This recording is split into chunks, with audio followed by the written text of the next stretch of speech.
Hello ವೀಕ್ಷಕರೇ, welcome back to my YouTube channel. So ಇವತ್ತಿನ ನಾವು ರೆಸಿಪಿ ಏನು ಮಾಡ್ತಾಯಿದ್ದೀವಿ ಅಂತ ಹೇಳೋಕ್ಕೂ ಮುಂಚೆ ಮೊದಲು ನೀವು ಯಾರು ನನ್ನ ಚಾನಲ್ ಸಬ್ಸ್ಕ್ರೈಬ್ ಮಾಡಿದ್ರೆ ಸಬ್ಸ್ಕ್ರೈಬ್ ಮಾಡ್ಕೊಳ್ಳಿ, ಹಾಗೆ ಲೈಕ್ ಮಾಡಿ, ಶೇರ್ ಮಾಡಿ, ಕಮೆಂಟ್ ಮಾಡಿ. ಸೊ ಇವತ್ತಿನ ರೆಸಿಪಿ ಏನಂತ ಅಂದರೆ ಆನಿಯನ್ ಚಟ್ನಿ, ಈರುಳ್ಳಿ ಚಟ್ನಿ ಮನೇಲಿ ಹೇಗೆ ಮಾಡೋದು ಟೇಸ್ಟಿ ಆ್ಯಂಡ್ ಯಮ್ಮಿಯಾಗಿ ಅಂತ ನೋಡೋಣ. ಅದಕ್ಕೆ ಬೇಕಾಗಿರೋಂಥ ಐಟಮ್ಸ್ ಏನೇನು ಅಂತಂದರೆ 2 ದೊಡ್ಡ ಸೈಜ್ ಈರುಳ್ಳಿನ ಸಣ್ಣಗೆ ಕಟ್ ಮಾಡಿರಬೇಕು, ಹಾಗೆ ಅರ್ಧ ಅಷ್ಟು ಬೆಳ್ಳುಳ್ಳಿ ಮತ್ತು ಸ್ವಲ್ಪ ಕರಿಬೇವು, ಸ್ವಲ್ಪ ಕೊತ್ತಂಬರಿ ಸೊಪ್ಪು, ಹಾಗೆ 1-2ರಿಂದ 3 ಮೆಣಸಿನ್ಕಾಯಿ. ಇಷ್ಟಿದ್ರೆ ಸಾಕು, ತುಂಬಾ ಬೇಗನೆ ಹೋಗುತ್ತೆ ಮತ್ತು ರೆಸಿಪಿನ ತುಂಬಾ ಟೇಸ್ಟಿಯಾಗಿರುತ್ತೆ, ಸಖತ್ತಾಗಿರುತ್ತೆ ಅಂತಲೇ ಹೇಳ್ಬೋದು. ಫಸ್ಟ್ ಇವಾಗ ಪ್ರೊಸೀಜರ್ ಏನು ಮಾಡಬೇಕು ಅಂತಂದರೆ, ಫಸ್ಟ್ ಒಂದು ಪ್ಯಾನ್ ಇಟ್ಕೊಂಡು ಆಯಿಲ್ ಹಾಕಿ ಅದಕ್ಕೆ ನಾವು ಆಲ್ರೆಡಿ ಕಟ್ ಮಾಡಿರೋಂಥ ಈರುಳ್ಳಿ, ಬೆಳ್ಳುಳ್ಳಿ, ಕರಿಬೇವು ಈ 3 ಹಾಕಿಬಿಟ್ಟು ಚೆನ್ನಾಗಿ ಫ್ರೈ ಮಾಡಬೇಕು. ಸೊ ಲೈಟ್ ಬ್ರೌನ್ ಕಲರ್ ಬರೋ ತನಕ ಇದನ್ನು ಫ್ರೈ ಮಾಡ್ಕೊಬೇಕು. ಈ ಈರುಳ್ಳಿ ಚಟ್ನಿ ನಮಗೆ ದೋಸೆ, ಇಡ್ಲಿಗೆ ಇದಕ್ಕೆಲ್ಲ ತುಂಬಾ ಚೆನ್ನಾಗಿರುತ್ತೆ ಮತ್ತು ರೈಸಿಗೆ ಕೂಡ ಬೇಕಂದರೆ ತಿನ್ಬೋದು, ಏನೂ ಇಲ್ಲದಿರುವಾಗ. ಮನೇಲಿ ಯಾವುದೇ ತರಕಾರಿ ಇಲ್ಲ ಅಂತವಾಗ ಈ ರೀತಿಯಾಗಿ ಈರುಳ್ಳಿ ಚಟ್ನಿ ಮಾಡ್ಕೊಂಡಿದ್ರೆ ತುಂಬಾ ಟೇಸ್ಟಿಯಾಗುತ್ತೆ. ಎಸ್ಪೆಷಲಿ ದೋಸೆಗೆ ಸಖತ್ತಾಗಿರುತ್ತೆ, ದೋಸೆ ಇಡ್ಲಿಗೆ ಅಂತಲೇ ಹೇಳ್ಬೋದು.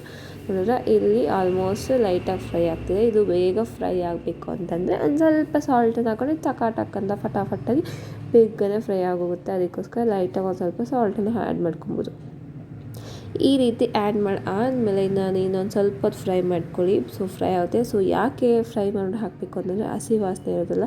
ಸೊ ನಾವು ಡೈರೆಕ್ಟಾಗಿ ಫ್ರೈ ಮಾಡಿಬಿಟ್ಟೆ ಫಸ್ಟೇ ನಾವು ಗ್ರೈಂಡ್ ಮಾಡಿಬಿಟ್ಟು ಆಮೇಲೆ ಫ್ರೈ ಮಾಡೋದಕ್ಕಿಂತ ಈ ರೀತಿ ಮೊದಲು ಫ್ರೈ ಮಾಡ್ಕೊಂಡು ಆಮೇಲೆ ಗ್ರೈಂಡ್ ಮಾಡಿದ್ರೆ ತುಂಬಾ ಟೇಸ್ಟ್ ಬರುತ್ತೆ ಮತ್ತು ಅದು ಇನ್ನೂ ಚೆನ್ನಾಗಿ ಫ್ರೈ ಆಗೋದ್ರಿಂದ ಟೇಸ್ಟ್ ಅನ್ನೋದು ಫ್ರಾಗ್ನೆನ್ಸ್ ಅನ್ನೋದು ಸಖತ್ತಾಗಿರುತ್ತೆ. ಮತ್ತು ಈ ರೀತಿ ಮಾಡಿಟ್ಕೊಂಡ್ರೆ ಫಸ್ಟೇ ಫ್ರೈ ಮಾಡಿ ಗ್ರೈಂಡ್ ಮಾಡಿದ್ರೆ ಆವಾಗ ಇನ್ನೂ ಸ್ವಲ್ಪ ದಿನ ಇರುತ್ತೆ ಅಂತಲೇ ಹೇಳ್ಬೋದು. ಸೊ ನಾವು ಈ ರೀತಿ ಮಾಡ್ಕೊಂಡು ಹಾಕೊಳ್ಳೋದ್ರಿಂದ ಏನಪ್ಪ ಅಂತಂದರೆ 1-2ರಿಂದ 3 ದಿನವರೆಗೂ ನಾವು ಇದನ್ನ ಫ್ರಿಜ್ಜಲ್ಲಿ ಸ್ಟೋರ್ ಮಾಡ್ಕೊಬೋದು ಮತ್ತು ತಿನ್ನೋದಕ್ಕೂ ತುಂಬಾ ಚೆನ್ನಾಗಿರುತ್ತೆ. ಮತ್ತು ಚಿಕ್ಕವರಿಂದ ದೊಡ್ಡವ್ರಿಗೂ ಎಲ್ಲರೂ ಈ ರೆಸಿಪಿನ ಲೈಕ್ ಮಾಡ್ತಾರೆ, ಯಾರೂ ಇದನ್ನು ಬಿಡೋದೇ ಇಲ್ಲ, ತಿಂತಾರೆ ತಪ್ಪಾಗಿ ಅಂತ ಹೇಳ್ಬೋದು. ಇವಾಗ ನಮ್ಮ ಈರುಳ್ಳಿ ಅನ್ನೋದು ಫ್ರೈ ಆಗೋದು. ಇದಕ್ಕೆ ಸ್ವಲ್ಪ ಒಂದು ನಿಂಬೆ ಸೈಜಷ್ಟು ಹುಣಸೆ ಹಣ್ಣು ಹಾಕ್ಕೊಬೇಕು. ಮತ್ತು ರುಚಿಗೆ ತಕ್ಕಷ್ಟು ಉಪ್ಪನ್ನು ಹಾಕ್ಕೊಂಡು ಮತ್ತು ಸ್ವಲ್ಪ ಅಷ್ಟು ಅರಶಿನ ಕೂಡ ಆ್ಯಡ್ ಮಾಡ್ಕೊಬೇಕು. ಇದಕ್ಕೆ ಲೈಟಾಗಿ ಜಾಸ್ತಿ ಏನು ಕೂಡ ಬೇಕಾಗಿಲ್ಲ. ಸೊ ಸ್ವಲ್ಪ ಅರಶಿನ ಆ್ಯಡ್ ಮಾಡ್ಕೊಂಡ್ರೂ ಸಾಕು. ಇಲ್ಲದ್ರೆ ಈ ರೀತಿ ಸ್ವಲ್ಪ. ಮತ್ತು ಇದಕ್ಕೆ ಖಾರದ ಹಾಕ್ಕೋಬೇಕು. ಸೊ ನಾನಿಲ್ಲಿ 1 ಟೇಬಲ್ ಸ್ಪೂನಷ್ಟು ಖಾರದ ಪುಡಿ ಹಾಕ್ತಾಯಿದ್ದೀನಿ. ಸೊ ನಮ್ಮ ಖಾರದ ಪುಡಿ ತುಂಬಾ ಖಾರ ಇರೋದ್ರಿಂದ ಅದಕ್ಕೆ ನಾನು ಈ ಚಿಕ್ಕ ಸ್ಪೂನಲ್ಲಿ 1 ಟೇಬಲ್ ಸ್ಪೂನ್ ಹಾಕ್ಕೊತಾಯಿದ್ದೀನಿ. ಸೊ ನಿಮ್ಮದೇನಾದರೂ ಖಾರ ಇಲ್ಲ ನಾರ್ಮಲ್ ಆಗಿದೆ ಅಂತಂದರೆ ನೀವು ಒಂದು ದೊಡ್ಡ ಸ್ಪೂನಲ್ಲೇ ತೊಗೊಬೋದು, ಒಂದು 2 to 3 ಟೇಬಲ್ ಸ್ಪೂನು. ಈ ರೀತಿ ಇದನ್ನ ಖಾರ ಎಲ್ಲ ಹಾಕಿ ನೋಡ್ರೆ ಮಿಕ್ಸ್ ಮಾಡ್ತಾಯಿದ್ರೆ ಇಷ್ಟು ಫ್ರಾಗ್ನೆನ್ಸ್ ಅಂತೂ ಹಿಂಗೆ ಬರ್ತಿರೋಲ್ಲ, ಸಕ್ಕತ್ತಾಗಿ ಬರ್ತಿದೆ. ಇನ್ನು ಇದನ್ನು ಗ್ರೈಂಡ್ ಮಾಡಿದ್ರೆ ಸಕ್ಕತ್ತಾಗಿರುತ್ತೆ ಟೇಸ್ಟು ಅಂತ ಅನಿಸ್ತು. ಇವಾಗ ಇದಕ್ಕೆ ನಾನು ಸ್ವಲ್ಪ ಕೊತ್ತಂಬರಿ ಸೊಪ್ಪನ್ನು ಕೂಡ ಇಲ್ಲೇ ಆ್ಯಡ್ ಮಾಡ್ತಾಯಿದ್ದೀನಿ. ಹಾಕ್ಬಿಟ್ಟು ಇದನ್ನ ಫ್ರೈ ಮಾಡ್ಕೊಳ್ಳೋಣ. ನಿಜವಾಗ್ಲೂ ಈ ರೀತಿ ನಾನಂತೂ ಫಸ್ಟ್ ಟೈಮ್ ಟ್ರೈ ಮಾಡಿದ್ದು, ನನಗಂತೂ ಸಕ್ಕತ್ತಾಗಿ ಅನ್ನಿಸ್ತು, ತುಂಬಾ ಚೆನ್ನಾಗಿತ್ತು. ಅದಕ್ಕೋಸ್ಕರ ನಿಮಗೆ ನಾನು ಈ ವಿಡಿಯೋನ ಹಾಕ್ತಾಯಿದ್ದೀನಿ. ಸೊ ನೀವು ಕೂಡ ಇದನ್ನು ನೋಡಿ ಎಂಜಾಯ್ ಮಾಡಬೇಕು ಅಂತ.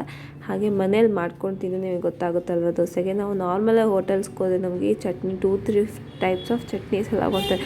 Onion chutney, tomato chutney, peanut chutney, ಕೊಬ್ಬರಿ ಚಟ್ನಿ ಎಲ್ಲ ಈ ರೀತಿ.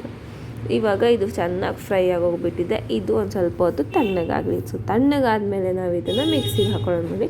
ಇವಾಗ ಇದು ಕೂಲಾಗಿದೆ. ಇವಾಗ ಫ್ರೈ ಮಾಡಿರೋವಂಥ ಈ ಐಟಮ್ನ ಫಸ್ಟ್ ಮಿಕ್ಸಿಗೆ ಹಾಕ್ಕೊಬೇಕು.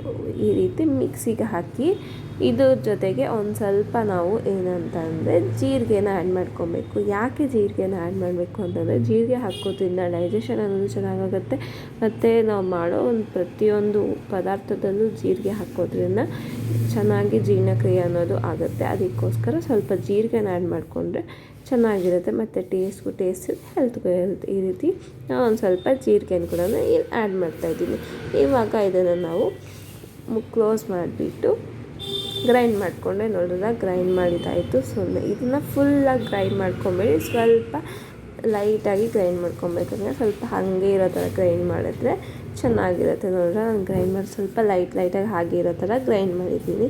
ಸೊ ಅವಾಗ ಒಂದು ಟೇಸ್ಟಿಯಾಗಿ ಸೂಪರಾಗಿರುತ್ತೆ. ಇದನ್ನು ಒಂದು ಬೌಲ್ಗೆ ತೆಗೆದಿಟ್ಕೊಂಬಿಡಿ. ಮತ್ತು ಇದಕ್ಕೆ ನಾವು ಇವಾಗ ಒಗ್ಗರಣೆಯನ್ನು ರೆಡಿ ಮಾಡ್ಕೊಳ್ಳೋಣ. ಸೊ ಒಗ್ಗರಣೆ ಅನ್ನೋದು ತುಂಬಾ ಇಂಪಾರ್ಟೆಂಟ್ ಅಲ್ಲ, ಯಾಕಂದರೆ ಚಟ್ನಿ 2 to 3 ಡೇಸ್ ಮೇಲೆ ಇರಬೇಕು ಅಂದರೆ ಒಗ್ಗರಣೆ ಇದ್ರೇ ಚೆನ್ನಾಗಿರುತ್ತೆ. ಇಲ್ಲಾಂದರೆ ಒಗ್ಗರಣೆ ಹಾಕಿಲ್ಲ ಅಂತಂದರೆ ಏನಾಗುತ್ತೆ ಅಂತಂದರೆ ಚಟ್ನಿ ಅನ್ನೋದು ಕೆಟ್ಟೋಗೋ ಚಾನ್ಸಸ್ ಇರುತ್ತೆ.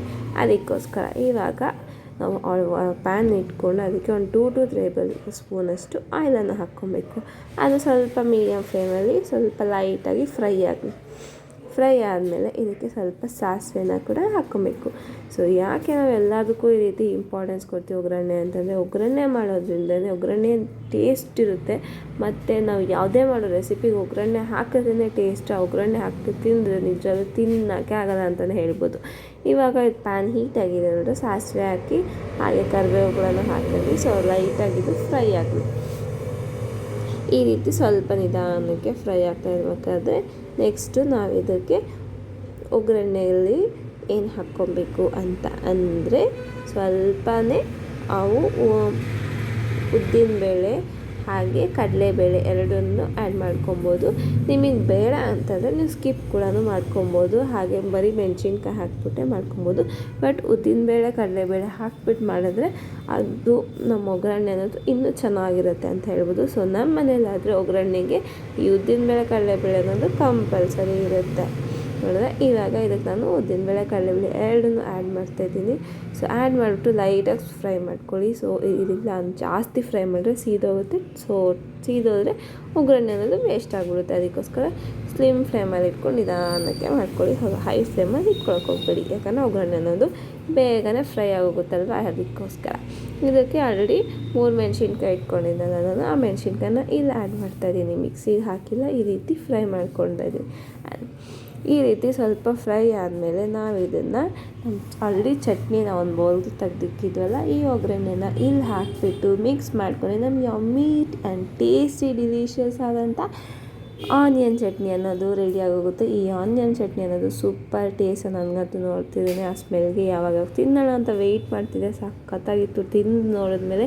ಸೊ ನೀವು ಕೂಡ ಮನೇಲಿ ಈ ರೆಸಿಪಿ ಮಾಡ್ಕೊಳ್ಳಿ, ಹೇಗಿತ್ತು ಏನು ಅಂತ ಕಮೆಂಟ್ ಸೆಕ್ಷನಲ್ಲಿ ಕಮೆಂಟ್ ಮಾಡಿ. ಹೀಗೆ ನಿಮಗೆ ಇನ್ನೂ ತುಂಬ ಈಸಿ ರೆಸಿಪೀಸ್ ಮತ್ತು ಟೇಸ್ಟ್ ಆಗಿರೋಂಥ ಹೆಲ್ತಿ ರೆಸಿಪೀಸ್ನ ನಿಮಗೆ ನಾನು ವೀಡಿಯೋನ ಅಪ್ಲೋಡ್ ಮಾಡ್ತಾಯಿರ್ತೀನಿ. So thanks for watching my video. Do subscribe to my channel. Bye bye.